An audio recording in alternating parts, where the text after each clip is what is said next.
भाजपचे राज्यसभा खासदार उदयनराजे भोसले यांचं शिरवळमध्ये त्यांच्या समर्थकांकडून आज जंगी स्वागत करण्यात आलंय। सातारा लोकसभेच्या जागेसाठी गेले 4 दिवस उदयनराजे राजधानी दिल्लीमध्ये तळ ठोकून होते, तर आज महाराष्ट्रात परतल्यानंतर साताराच्या वेशीवरती शिरवळमध्ये उदयनराजेंचं स्वागत करण्यात आलेलं आहे। मी निवडणूक लढवणारच असा निर्धार उदयनराजेंनी व्यक्त केलाय, तर दिल्लीमध्ये मला तात्काळ ठेवलं नव्हतं असं देखील उदयनराजेंनी म्हटलंय।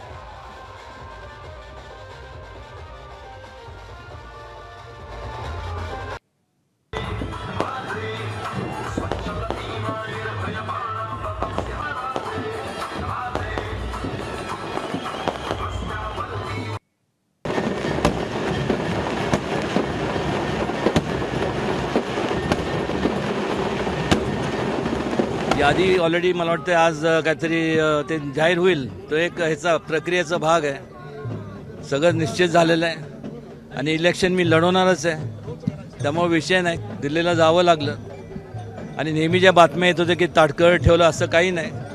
आज केवळ सातारा आपलं महाराष्ट्राचंच इलेक्शन नाही आहे, संपूर्ण देशभरात संपूर्ण सगळीकडे इलेक्शन चालू आहेत। एबीपी माझा, उघडा डोळे बघा नीट।